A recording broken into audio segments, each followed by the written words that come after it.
चाहते हो वैसा सामने वाले के सामने करो। आत्मनः प्रतिकूलानि परेशान न समाचले। यही धर्म का उपदेश है। धर्म और कुछ नहीं है, हैं?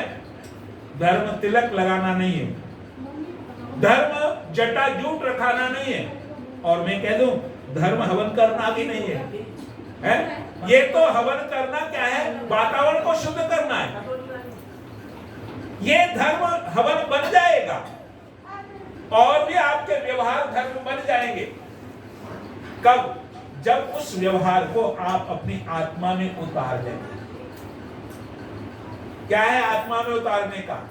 क्योंकि धर्म आत्मा से चलता है। जिस व्यवहार को आप अपने साथ नहीं चाहते हो उस व्यवहार को दूसरों के साथ मत करो। जिस व्यवहार को आप दूसरों से अपेक्षा रखते हो वही व्यवहार आप दूसरों के साथ करो। मोटे तौर पर मैं इसको समझा दूं, वैसे तो एक उदाहरण से समझा के अपनी वाणी को विराम दूं। एक व्यक्ति चोर भागा जा रहा था, पुलिस पीछे थी और एक बगीचा देखा, एक जंगल देखा, वहां एक कुटी थी और महात्मा जी के यहाँ वो छुप गया। सोचा कि महात्मा जी के यहाँ पुलिस आएगी नहीं, छुप गया। महात्मा जी ने देख लिया, पुलिस आई, पूछा, बोले यहाँ कोई व्यक्ति आया? महात्मा जी ने उस समय झूठ बोल दिया, बोले यहाँ तो कोई नहीं आया। पुलिस चली गई और उस व्यक्ति को बाहर निकाला। बोले क्यों भाग रहे हो?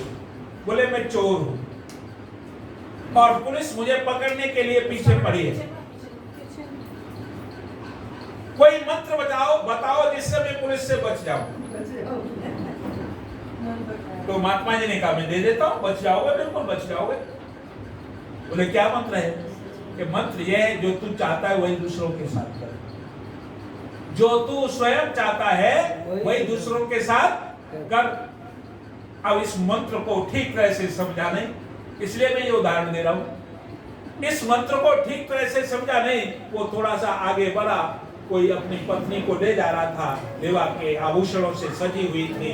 बस उसने कहा, महात्मा जी ने कहा जो तू चाहता है वही दूसरों के साथ कर। बस उसके आभूषण छीन लिए। वो व्यक्ति पहचानता था। पुलिस ने और शिकायत कर दी, पुलिस और ज्यादा पीछे पड़ गई। वो भागा भागा, दौड़ा दौड़ा, फिर महात्मा के पास आया और कहा महात्मा जी आपका मंत्र फेल। बोले कैसे फेल? हो ही नहीं सकता। बोले फेल। बोले ऐसे ऐसी घटना हुई, आपने कहा जो तू चाहता वैसा कर, मैंने ऐसा किया, पुलिस मेरे पीछे और ज्यादा तेजी से पड़ी है, आपका मंत्र फेल। तो वो कहते हैं मंत्र फेल नहीं है, तू समझा नहीं है।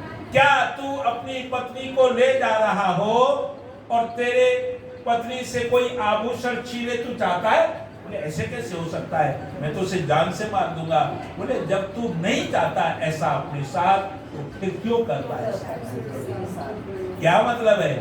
हम जैसा व्यवहार अपने साथ चाहते हैं, परिवार को स्वर्ग बनाना है तो हम प्रत्येक माँ ये चाहती है मेरी बेटी रानी बिटिया बन करके रहे, तो जो बहू आई है उसको भी रानी बिटिया बना के रखे। होता क्या है, हम अपनी बेटी को तो रानी देखना चाहते हैं पर बहू को नौकरानी देखना चाहते हैं कि ये हमेशा लगी रहे, है ना?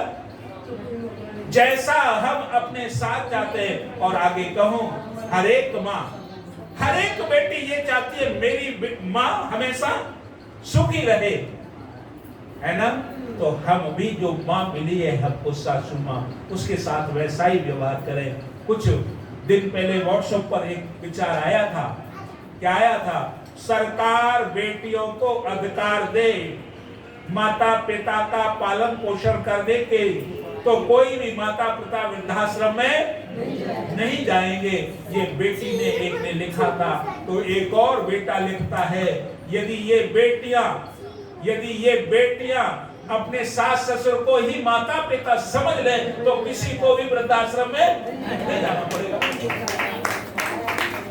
अपने जन्म देने वाले को तो वृद्धाश्रम में नहीं दे सकते, पर जो सासू माँ मिली है ससुर पिता में उनको वृद्धाश्रम में।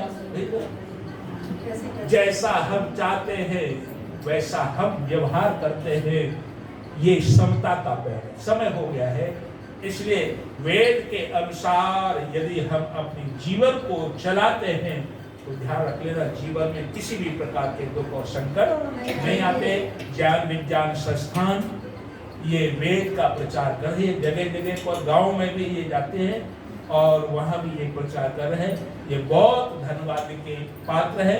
पर कोई भी कार्य बिना अर्थ की जरूरत पड़ती है तो बहुत सारे लोग खूब सहयोग करते हैं और भी करते रहना चाहिए, जिससे ये संस्था आगे बढ़ती रहे और हम लोगों का को वेद का उपदेश सुनने को मिलता रहे।